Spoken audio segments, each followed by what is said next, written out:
भारत और चीन, रूस, दक्षिण अफ्रीका और ब्राजील के संगठन ब्रिक्स की मंगलवार से दक्षिण अफ्रीका में बैठक होने जा रही है। भारत की तरफ से प्रधानमंत्री नरेंद्र मोदी इस बैठक में भाग लेंगे।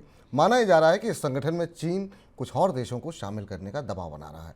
खबरें इस तरह की भी हैं कि चीन इस संगठन में पाकिस्तान को भी शामिल कराना चाहता है।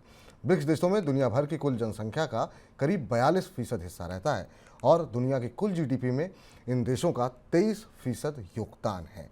सर, ब्रिक्स के विस्तार का कूटनीतिक मतलब आप क्या देख रहे हैं और इस पर दबाव किस पर ज़्यादा पड़ता हुआ दिखाई देगा? ये बैठक आने वाले एक दो दिनों में सबसे ज़्यादा सुर्खियां बटोरेगी, क्योंकि इस बैठक में दुनिया के कई राष्ट्राध्यक्ष शामिल होंगे। पुतिन तो नहीं जाएंगे, पर भारत के राष्ट्राध्यक्ष और चीन के राष्ट्राध्यक्ष के जाने की संभावना है जोहान्सबर्ग में।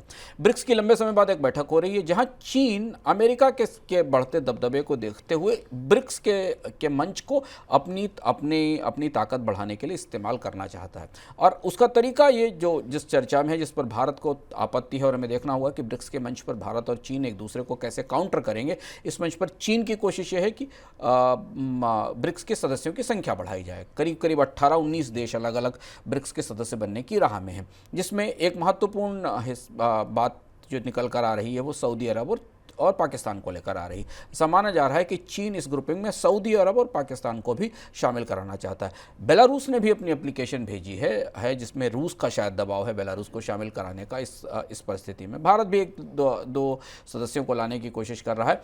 लेकिन सबसे महत्वपूर्ण बात देखने वाली होगी कि क्या पाकिस्तान इसका सदस्य बनता है, क्योंकि जो 40 अलग अलग देश जो चाहते हैं कि ब्रिक्स के में आए, वो उसमें से कई देश, प्रमुख देश चीन के साथ जुड़े हुए हैं। चीन के प्रभाव वाले देश हैं जिन्हें चीन ने जिनकी अर्थव्यवस्था में बड़ा निवेश कर रखा है।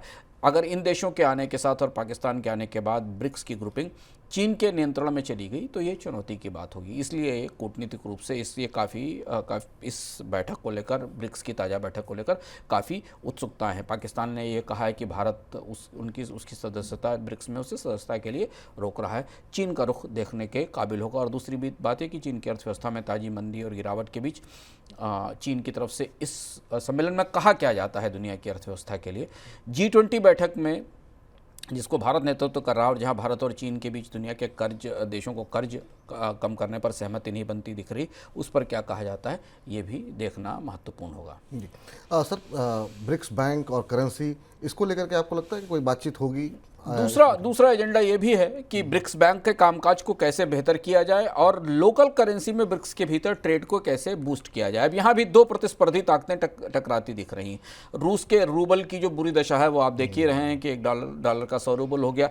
उसके बाद ब्रिक्स में दो बड़ी करेंसी दिखती हैं, एक रुपया और एक युआन, जिसमें युआन का विस्तार बहुत बड़ा है। युआन बहुत बड़ी करेंसी है। तो अब ब्रिक्स में लोकल करेंसी ट्रेड में रुपये और युआन के बीच में जो पेशबंदी होगी उसमें कितने देश रुपये को स्वीकार करना चाहते हैं? क्या ब्रिक्स इस प्रस्ताव को मंजूर करेगा कि लोकल करेंसी में ट्रेड हो? अगर लोकल करेंसी में ट्रेड होता है तो क्या युआन बेंचमार्क करेंसी होगा? ये सवाल भी देखने वाला महत्वपूर्ण सवाल होगा। हालांकि चीन की अर्थव्यवस्था में गिरावट के बाद, चीन की अर्थव्यवस्था में ताजे संकट के बाद चीन की पेशबंदी करेंसी को लेकर थोड़ी कमजोर पड़ने की संभावना है, क्योंकि युआन इस साल की सबसे खराब करेंसीज में रहा है डॉलर के मुकाबले। जनवरी से लेकर अभी तक युआन में तेज गिरावट आई है। लेकिन करेंसी फ्रेमवर्क के बारे में, ब्रिक्स देशों के कामकाज के बीच में कौन सी करेंसी होगी और आपस में वो कैसे ट्रेड करेंगे, इसे लेकर कुछ महत्वपूर्ण फैसले ब्रिक्स की इस बैठक में हो सकते हैं।